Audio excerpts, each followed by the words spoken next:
జనరల్గా కొత్త సంవత్సరంలోకి అడుగు పెడితే మనం కొత్త కొత్త ఆశలతో అడుగు పెడతాం.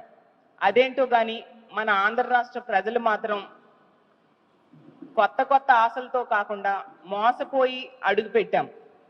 ఎందుకంటే మనం చూసాం, ఈ కూటమి ప్రభుత్వం అధికారంలోకి వచ్చి 7 నెలల పాలన అయింది. 7 నెలల పాలనలో ప్రజల్ని, అందులో ముఖ్యంగా మహిళల్ని, జనాభాలో 50% పైగా ఉన్న మహిళల్ని నట్టేట ముంచారు. చంద్రబాబు నాయుడు గారు ఏ వర్గాన్ని మోసం చేయకుండా వదలలేదు. ముఖ్యంగా ఎన్నో పథకాలు మహిళలకి ఇస్తామని మహిళల్ని నిట్ట నిలువున మోసం చేసిన పరిస్థితి మనం చూస్తూ ఉన్నాం. ఈరోజు తీసుకుంటే ప్రతిసారి మనం తెలుగు సంవత్సరాలకి ప్రతి సంవత్సరానికి ఒక పేరు పెడతాం. ప్రజలందరూ కూడా 2024 సంవత్సరంని ఈ కూటమి ప్రభుత్వం అధికారంలోకి వచ్చాక వెన్నుపోటు నామ సంవత్సరం అని పిలుస్తూ ఉన్నారు. అంత ఘోరంగా చంద్రబాబు నాయుడు గారు ప్రజలకి వెన్నుపోటు పడడం జరిగింది. చూస్తే హామీల వరద పారించారు ఎన్నికల సమయంలో. ఈరోజు చూస్తే ప్రజలకి బురద చూపిస్తూ ఉన్నారు. అలాగే ఆకాశాన్ని భూమిని కలిపేస్తామన్నంత హామీలు ఇచ్చి ఈరోజు ప్రజల్ని నట్టేట ముంచారు. చంద్రబాబు నాయుడు గారట విజనరీ పాలన ఇస్తానని చెప్పారు. ఈరోజు హామీలు మర్చిపోయే గజనీ పాలన ఈ 7 నెలల్లో మనం చూసాం. అలాగే తీసుకుంటే మాటలు, పథకాలు ఇస్తామనే మాటలు కోటలు దాటే, అమలు మాత్రం కనీసం గడప కూడా దాటని పరిస్థితి మనం చూస్తూ ఉన్నాం. బాబు షూరిటీ పథకాలు గ్యారంటీ అన్నారు. ఈరోజు అతని మాటలకి పథకాలకి వారంటీ లేదు అని చూపిస్తూ ఉన్నారు. ఫుడ్ టు రిచ్ స్లోగన్ అంట ఎన్నికల సమయంలో తెగ ఓదరగొట్టారు. ఈరోజు ప్రజల్ని ఫూల్స్ చేసే పరిస్థితి క్లియర్గా కనిపిస్తూ ఉంది ఆంధ్రప్రదేశ్ రాష్ట్రంలో. అలాగే మనం తీసుకుంటే ప్రతి దగ్గర కూడా, ప్రతి వర్గానికి కూడా చంద్రబాబు నాయుడు గారు ముఖ్యమంత్రి అయ్యాక మోసం చేయడం వలన ప్రజలందరూ 7 నెలల పాలన ఎలా ఉంది అంటే ప్రజలు చెప్తూ ఉన్నారు, ఏడిపించే పాలన చంద్రబాబు నాయుడు గారు చేశారు అని చెప్పి ప్రతి ఒక్క ప్రజలు చెప్తూ ఉండే పరిస్థితి. 3 సార్లు ప్రజలు నమ్మి చంద్రబాబు నాయుడు గారికి ఓటేస్తే 3 సార్లు కూడా ఎన్నో రకాలుగా మోసం చేశారు. 4గోసారి నేను మారిపోయాను అని చెప్పి మళ్ళీ ప్రజల దగ్గరికి వచ్చేసరికి ప్రజలు మళ్ళీ నమ్మి ఓటేశారు. ఇప్పుడు ఈ 7 నెలల పాలన చూసి ఎలుగుబంటి తోలి ఎన్నాళ్ళు వృత్తికినా కూడా నలుపు నలుపే కానీ తెలుపు కాదు అన్న చందంగా ఉంది మా పరిస్థితి అని ఈరోజు ఆంధ్రప్రదేశ్ రాష్ట్రంలో ప్రజలు బాధపడే పరిస్థితిని తీసుకొచ్చారు. అసలు ఎన్నికల టైంలో పవన్ కళ్యాణ్ గారు, అలాగే చంద్రబాబు నాయుడు గారు, కూటమి అభ్యర్థులు ఎన్నెన్ని హామీలు ఇచ్చారు. సూపర్ 6 అంట. సూపర్ 6 ఈరోజు ఒక్కటి కూడా అమలు కాని పరిస్థితి మనం క్లియర్గా చూస్తూ ఉన్నాం.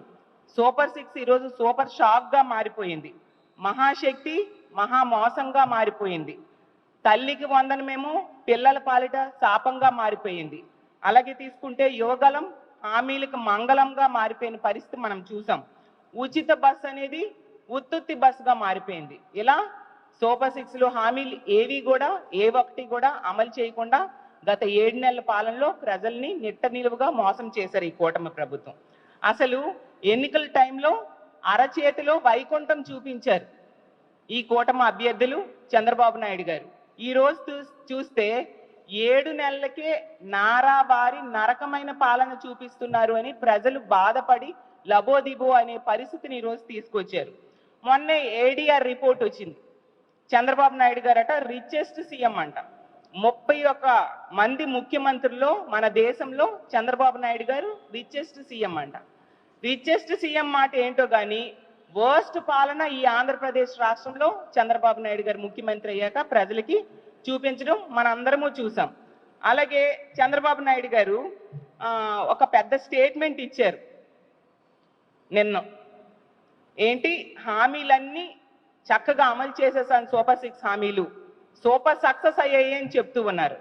దానికట పెన్షన్ పథకం చాలా సక్సెస్ఫుల్గా అమలు చేశాము. నేను సవాల్ చేస్తున్నాను ప్రతిపక్షాల వాళ్ళకి, అసలు ఇంత బాగా పెన్షన్ 4000 ఇచ్చి అమలు చేసే వాళ్ళు ఎవరైనా ఉన్నారా అనేసి అంటూ సవాల్ విసిరారు. చంద్రబాబు నాయుడు గారికి చెప్తున్నాను, మీ సవాల్ మేము స్వీకరిస్తున్నాం. మీ మహిళా అధ్యక్షురాలను పిలవండి, నేను కూడా ఒక మహిళా అధ్యక్షురాలుగా వస్తాను. మీరు సూపర్ 6లో ఏ హామీలు అమలు చేశారో చెప్పమనండి. మీరు ఏ విధంగా మోసం చేశారో మేము చెప్తాము. ఎంత ఘోరమైన పరిస్థితి అంటే ఈ పెన్షన్ అనే పథకం సూపర్ 6లో ఉందా లేదా కూడా చంద్రబాబు నాయుడు గారు మర్చిపోయారు. గత టైం అంటే 2014 నుంచి 19 మధ్య చంద్రబాబు నాయుడు గారు ముఖ్యమంత్రిగా ఉండేప్పుడు మేనిఫెస్టోని వెబ్సైట్లోంచి తీసేస్తే ఇప్పుడు మేనిఫెస్టోని మెమరీలోంచే చంద్రబాబు నాయుడు గారు తీసేసిన పరిస్థితి క్లియర్గా అర్థమవుతుంది. అంటే సూపర్ 6లో ఏమున్నాయి, తన మేనిఫెస్టోలో ఏం పెట్టారు అనేది కూడా చంద్రబాబు నాయుడు గారు మర్చిపోయి ఇలాంటి సవాళ్లు ప్రతిపక్షాలకి విసురుతూ ఉండడం నిజంగా సిగ్గుచేటు. అలాగే మీ చంద్రబాబు నాయుడు గారు మీరు హామీలు ఇవ్వడంలో హిట్ అయ్యారు తప్ప వాటిని అమలు చేయడంలో అట్టర్ ఫ్లాప్ అయ్యారని తెలియజేస్తూ ఉన్నాను. అలాగే మహిళలకు ఇచ్చిన ఏ హామీ నెరవేర్చలేదు సరికదా. ఈ రాష్ట్ర ప్రజలందరూ మీ మోసానికి దగాకి బలైపోయిన పరిస్థితి క్లియర్గా కనిపిస్తూ ఉంది. ఏ ఒక్క మహిళకైనా తల్లికి వందనం ఇచ్చారా? ఏ ఒక్క మహిళకైనా అమ్మఒడి ఇచ్చారా?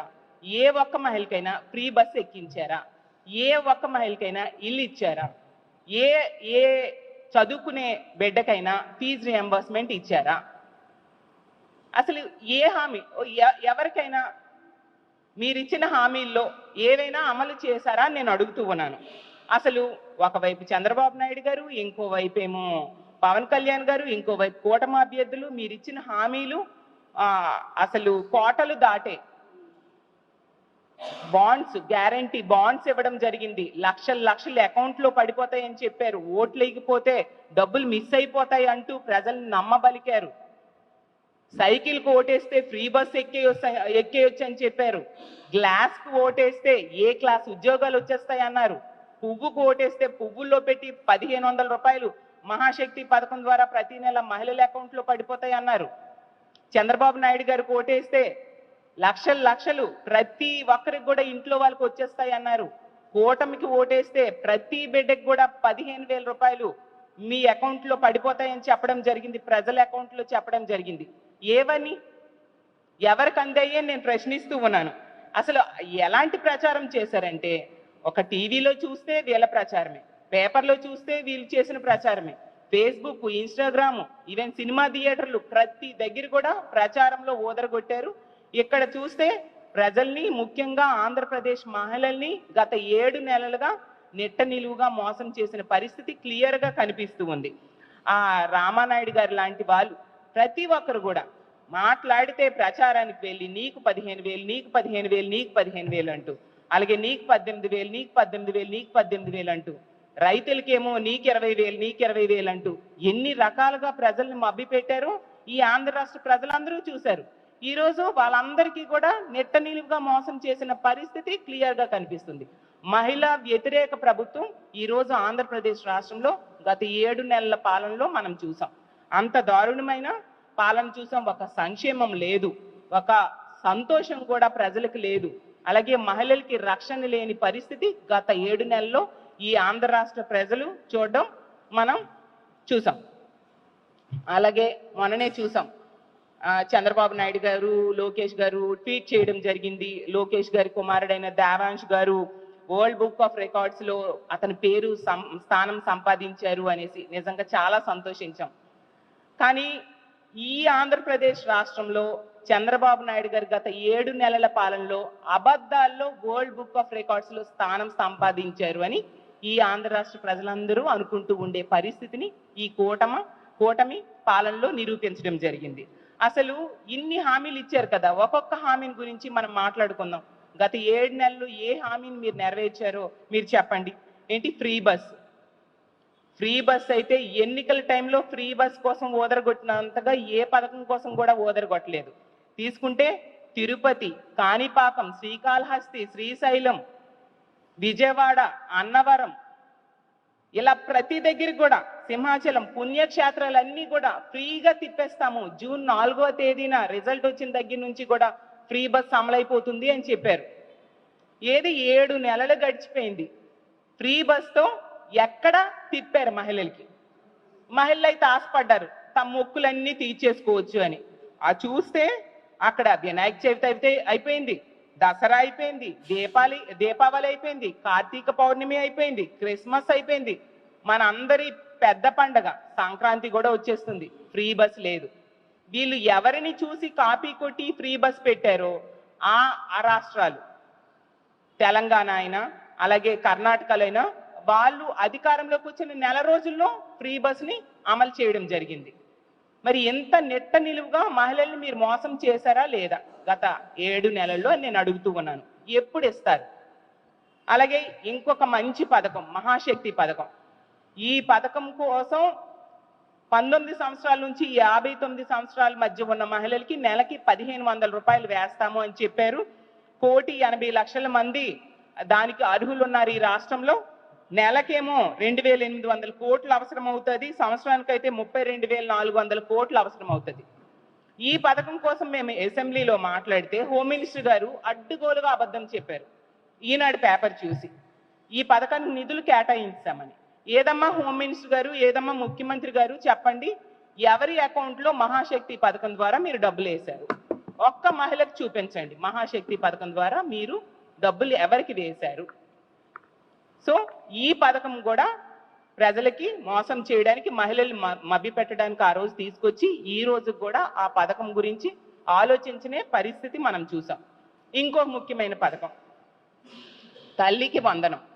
ఆ రోజు జగనన్న అమ్మఒడి పథకాన్ని, స్కూల్లో డ్రాప్ అవుట్స్ని తగ్గించడానికి అమ్మఒడి పథకాన్ని ప్రవేశపెట్టి ప్రతి తల్లికి 15,000 రూపాయలు ఇచ్చేవారు. దాన్ని చూసి కాపీ కొట్టి ఈ తల్లికి వందనం పథకం ప్రవేశపెట్టారు. స్కూల్స్ జూన్లో ప్రారంభం అవుతాయి, ఇప్పుడు డిసెంబర్ కూడా అయిపోయింది, జనవరిలోకి మనం ఎంటర్ అయిపోయాము. మరి ఎప్పుడు ఇస్తారు ఈ పథకం ద్వారా? ఆ రోజు జగన్మోహన్ రెడ్డి గారు 44 లక్షల మంది తల్లుల అకౌంట్లో 5 సంవత్సరాలు 25,000 కోట్ల రూపాయలు డిపాజిట్ చేయడం జరిగింది. తల్లికి చదువుకునే పిల్లల్ని స్కూల్కి పంపితే తల్లికి ఆసరాగా ఉంటుంది ఈ డబ్బులు అని చెప్పి ఆ రోజు జగన్మోహన్ రెడ్డి గారు ఇస్తే, ఎన్నికల టైంలో ఏం చెప్పారు? పుట్టిన ప్రతి బిడ్డకు కూడా ఇచ్చేస్తాం 15,000 రూపాయలు అని చెప్పి ప్రజలను మభ్యపెట్టారు. 80 లక్షల మంది స్టూడెంట్స్ ఉన్నారు. ఎవరి అకౌంట్లో ఈ 15,000 రూపాయలు మీరు వేశారు? ఏ విధంగా మీ సూపర్ 6 హామీలు అమలైపోయాయని, సూపర్ సక్సెస్ అని మీరు చెప్తున్నారో నేను అడుగుతూ ఉన్నాను.